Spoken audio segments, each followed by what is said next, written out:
Hello students, तो आज ये क्वेश्चन डिस्कस करते हैं। ये क्वेश्चन आया था नीट 2025 वाले पेपर के अंदर। जैसे कि दिख रहा है रेट कांस्टेंट की बात हो रही है।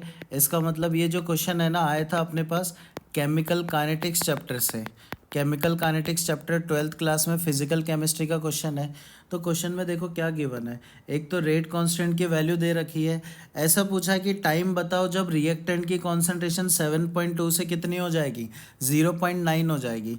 ठीक है। तो ये अपने को डेटा गिवन है और इसको यूज़ करके अपने को निकालना है टाइम। तो देखो यार, सबसे पहले के की वैल्यू दे रखी है 0.03।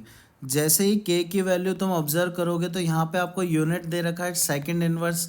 और जब भी यूनिट सेकंड इनवर्स या टाइम इनवर्स होती है तो उससे आपको ऑर्डर का पता चल जाता है। तो ये रिएक्शन है फर्स्ट ऑर्डर रिएक्शन।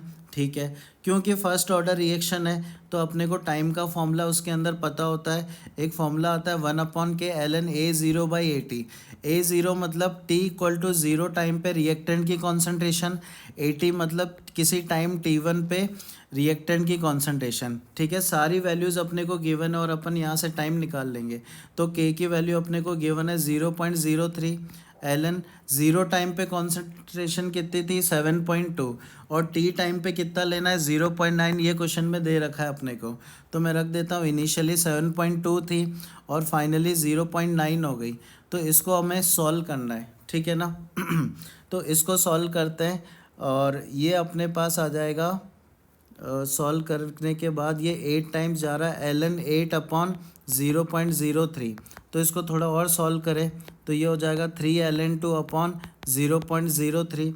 इसको सॉल्व करके अपने को फाइनल आंसर यहाँ पे बताना है। इसको जैसे ही सॉल्व करेंगे ln 2 की वैल्यू होती है अपने पास सबसे पहले तो 2.303 करते हैं कन्वर्जन। और log 2 की वैल्यू 0.30 होती है। ये रखने के बाद जो फाइनली सॉल्व करोगे तो इसका आंसर अपने पास निकल के आ जाएगा 69.3 सेकेंड। तो ऐसा ऑप्शन जिसमें 69.3 दे रखा है वही अपना फाइनल आंसर आ जाएगा। तो कहाँ पे गिवन है 69.3, फर्स्ट ऑप्शन अपना फाइनल आंसर हो गया। तो ये तो एक मेथड हुआ, ये लॉन्ग मेथड हो गया। एक शॉर्ट मेथड भी है तो वो भी मैं आप लोग को समझा देता हूँ। तो क्या है देखो, t=0 पे अपने पास जो कॉन्सेंट्रेशन है वो कितनी दे रखी थी, 7.2। एक दूसरा मेथड बता रहा हूँ मैं, अल्टरनेट मेथड। ठीक है। ये भी एक सिंपल मेथड है, इससे भी सॉल्व कर सकते हो। तो इनिशियली कॉन्सेंट्रेशन थी 7.2, t=0 पे। तो जब हाफ टाइम गुजर जाएगा तो कॉन्सेंट्रेशन क्या हो जाएगी, आधी हो जाएगी, मतलब 3.6 हो जाएगी। फिर अगले हाफ टाइम के बाद कितनी हो जाएगी, अगले हाफ टाइम के बाद 1.8 हो जाएगी। फिर उसके भी अगले हाफ टाइम के बाद कितनी हो जाएगी, 0.9। तो ये मेथड कैसे समझ आ रहा है, कैसे याद आया। देखो जो वैल्यू दे रखी है ना 7.2 और जो फाइनल वैल्यू दे रखी है 0.9, उन दोनों में रिलेशन है कि 7.2 को अगर डिवाइड करते जाओगे तो 0.9 आ जाएगा एक टाइम पे। तो इसीलिए यहाँ से आइडिया लग रहा है कि ये हाफ लाइफ के बाद वाली कॉन्सेंट्रेशन है।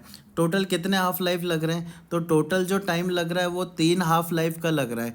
तो 3 हाफ लाइफ के बराबर टाइम लग रहा है। ठीक है। हाफ लाइफ का फॉर्मूला क्या होता है अपने पास फर्स्ट ऑर्डर के लिए, ये होता है ln 2/k। तो अब मैं सारी वैल्यूज़ को यहाँ पे रख देता हूँ तो आंसर आ जाएगा 3 × ln 2 होता है अपने पास 0.693 और k की वैल्यू दे रखी थी 0.03। तो इसको भी सॉल्व करने पे आंसर आ जाएगा 69.3 सेकेंड। तो ये भी आंसर आ गया। दो मेथड है, किसी से भी सॉल्व कर सकते हैं हम लोग।